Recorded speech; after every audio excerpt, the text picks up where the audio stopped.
So we have done it. We have finished the book of Genesis. What an amazing feat it is. I am amazed because I didn't know that we would get here. And really, honestly, it feels like it hasn't taken that long, even though I know it's taken almost 30 episodes? 25? Yeah, around that. about that. Yeah, almost 30, yeah. It's a chunk of time, for sure. Gracious, yeah. Well, but we also, in the middle of that, did all of Job, so... That's true. Right? So we've done quite well. We're moving along at a good clip. 2 full books in 29 episodes. That's what we've done. Wow. There we are. My goodness. Look at that. Alrighty. So we wanted to talk a little bit about what we just read, meaning the whole dang thing. With your lovely patrons. Yeah. So, Emily, I just wanted to ask, first of all, if I had told you a year ago that you would end up reading the entire book of, even one entire book of the Bible, would you have believed me? No. I would have been like, ain't nobody got time for that. And then I would have just been like, and especially me, I would have never done that. But yet here we are. Exactly. And here you are. Yeah. I wanted to ask both of you, like, what's your favorite story from Genesis? But I don't know. Favorite, I think you can decide on favorite based on whatever metric you choose. It doesn't have to be like the story you think is the best or the most interesting or whatever, but yeah, something like that. Goodness. Jace, do you have one?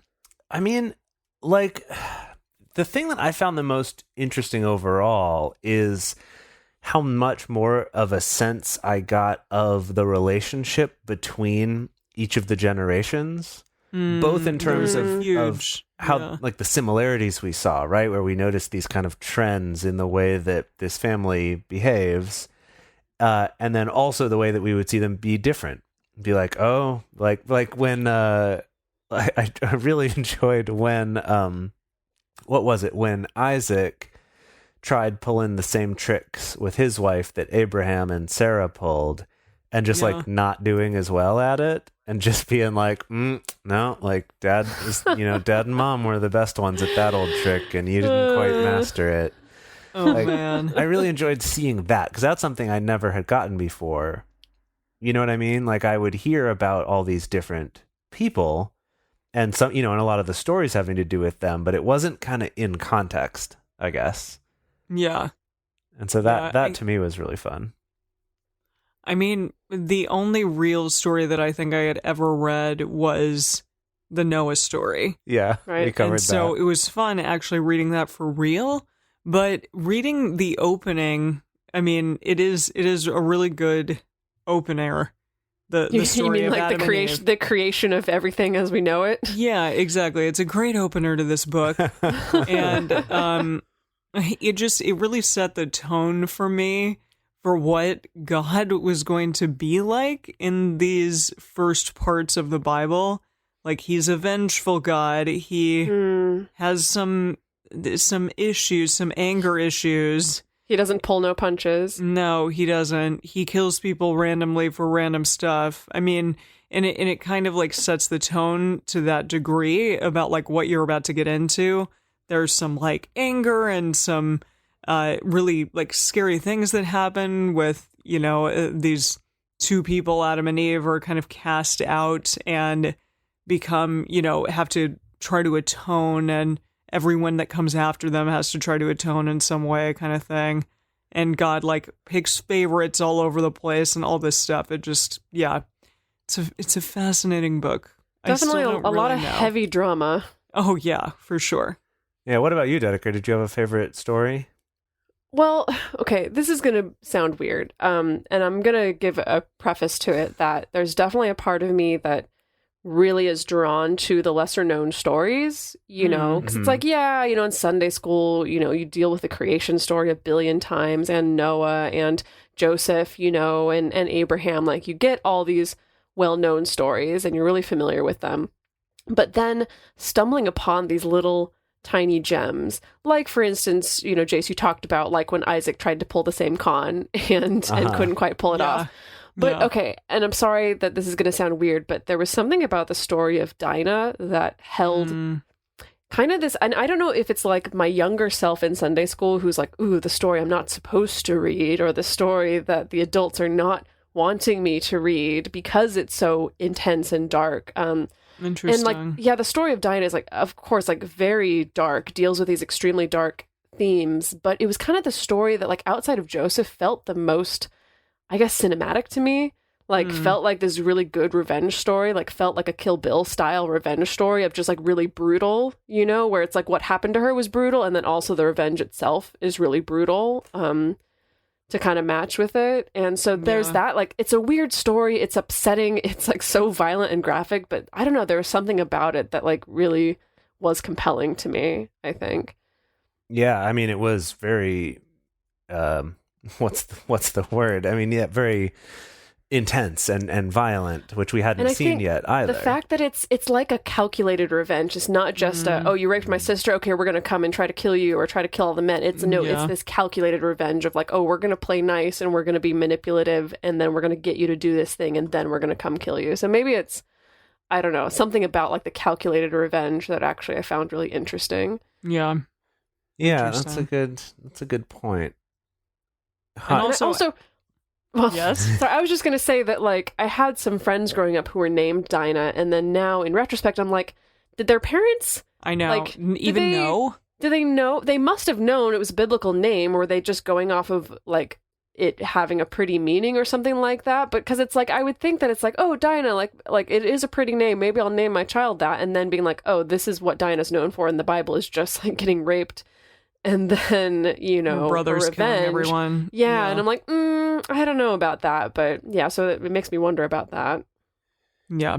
Yeah, I mean, another story that I actually thought was interesting and kind of good from like a storytelling point of view was actually the story of Tamar, who was the daughter-in-law of Judah, who married, his first son, and then he died, and then the second son, and he got killed for spilling his seed. But like that kind of silliness aside of the setup, the actual just like story was interesting because you're like, what's she planning? Like, what's going on here? And she, right, that's true, takes off her mourning veil and does this, and then asks for the signet ring and the staff, and then shows up later and uses those to kind of defend herself against the accusations of Judah.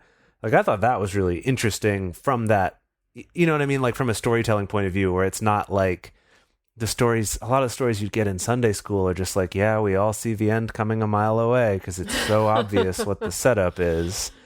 That, like that one with Dinah and the Shechemites or whatever they were, and then like the one with Tamar are both these kind of stories where it's like, what's going on? Oh, snap! Like, right? They got that. Yeah.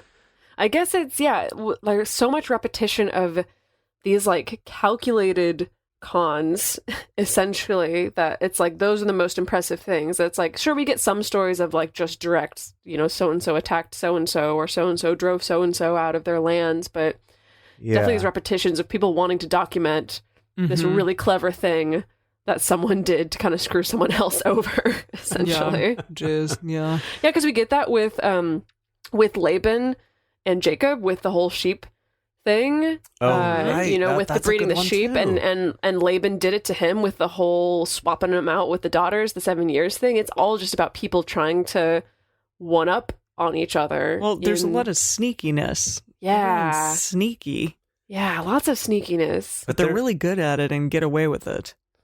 Yeah, and there was that similar thing of like, you're like, where's this going? Like, what are we getting at? And then it's like, oh, I see what he's doing with the sheep and the goats. You're right. So there were a number of those that I thought had a lot more intrigue than I remember. Yeah, intrigue. Intrigue is a good way of putting it. Yeah. Yeah. I was looking up our favorite old Bible timeline here on BibleHub.com and trying to put some real world dates on these things. And so according to this, the death of Joseph, which was the very last thing that happened here, was 1806 BC. Okay.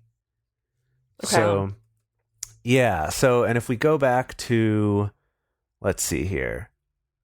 So where we started after we jumped away to Job, which is the like really, really early stuff, was all before Job, that we came in at 2091.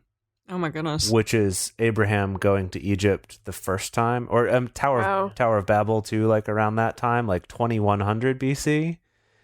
And then we've gone all the way up to, what is this, 1806. So like 300-ish years is how much Okay. we've read in the past couple months here. I guess more than a couple months. How long have we been reading this? I don't even know. I don't even know. It feels like while. forever. Long Yeah, time. Yeah, at least a few months. Yeah. Well, thank you so much, patrons, for tuning in. We'd definitely love to hear from you. Your favorite parts of Genesis. If you have a story that came up in Genesis that was really different from how you remembered it in Sunday school, or if this was your first time hearing any of these stories, definitely feel free to reach out, tweet at us, and yeah, let us know your thoughts. Yeah, comment at us in the Patreon group, or send us an email, or comment on our site, something like that, or our Twitter. It would be really cool to hear your stories, because I bet they're different from ours. Oh, for sure.